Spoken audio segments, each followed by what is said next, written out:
walls of Jericho did not collapse when the trumpet sounded, but thanks to the ingenious strategy of the leader of the Israeli tribes, Joshua, who took over the leadership from Moses. Joshua, the son of Nun, Joshua ben Nun. I'm translating this for you from a Greek article. Unfortunately, the translation says here Jesus of Nazareth. No, it's Jesus, Joshua. Yeshua, Jesus, Yeshua, Joshua. The collapse of the ancient legendary walls of Jericho, the mighty city of Canaan, when the trumpets of Joshua sounded, is considered one of the greatest miracles and mysteries of the Bible. Many tried to find a natural rather than supernatural interpretation of biblical collapse, and the latest excavations in the ancient city by the British archaeologist John Garstand revealed the most logical and natural explanation of the event, but also the most intelligent perhaps. The discoveries of Garstand made possible the complete scientific representation of the old Jericho as it was when it was conquered by Joshua. The collapse of the walls, however, was not due to the trumpets, he thinks, but to the inspired knowledge of strategy and military psychology, but also to the insightful abilities of Joshua. Kindly support my Patreon account since YouTube has again demonetized my YouTube channel. The daily posts are 5 videos daily, and they are totally different from what I have on my YouTube channel. Thank you so much for your support and that you find all my content so interesting. You'll find the Patreon account details in the description box below. I'm translating this for you from a Greek article. Now, while the Israelites marched ceremoniously around the city for 6 whole days, and while the soldiers were silent and only the trumpets were sounding, the diggers were secretly digging the city walls. This ritual military march had the sole purpose of attracting the attention of the deceived inhabitants of Jericho. On the 7th day, then, the excavation work was completed. In place of the tunnels which had been opened, wood was placed to support the walls until the appointed time. And at the same time, all appropriate measures had been taken to set fires to the supports, and when these were burned, the walls would solemnly collapse.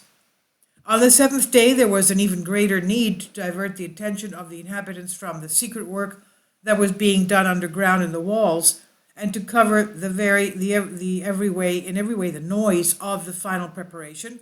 That is why Joshua organized a more spectacular spectacle to disorient them. 7 times the Israelites marched around Jericho, and the trumpets sounded loudly.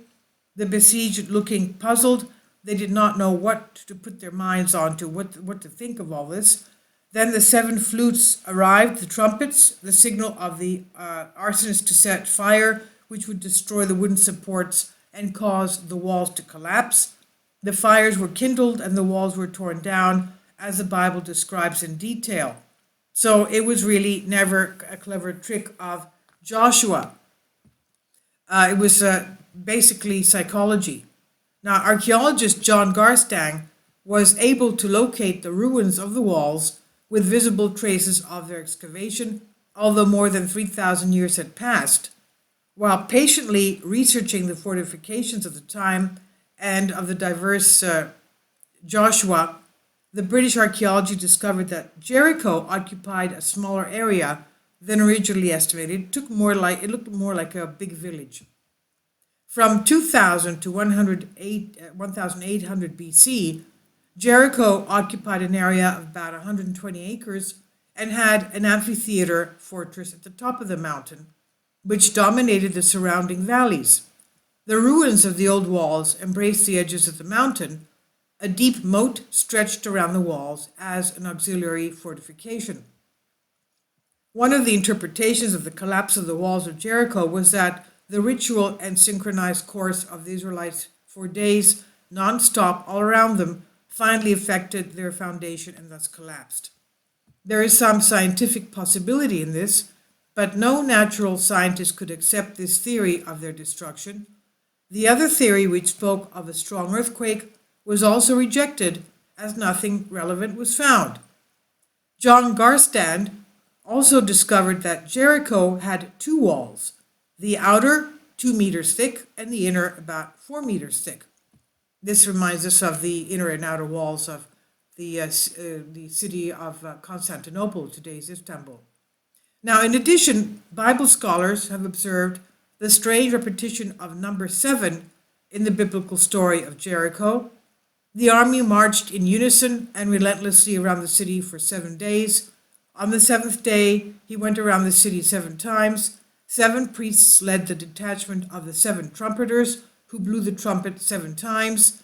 Also, to amplify the sound of the trumpet, Joshua, son of Nun, Joshua ben Nun, had ordered his army to parade in complete silence until the moment of the sternal and decisive trumpet sounds.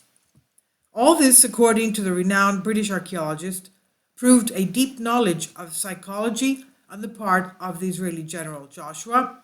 It was a sign of military ability to keep the enemy irated.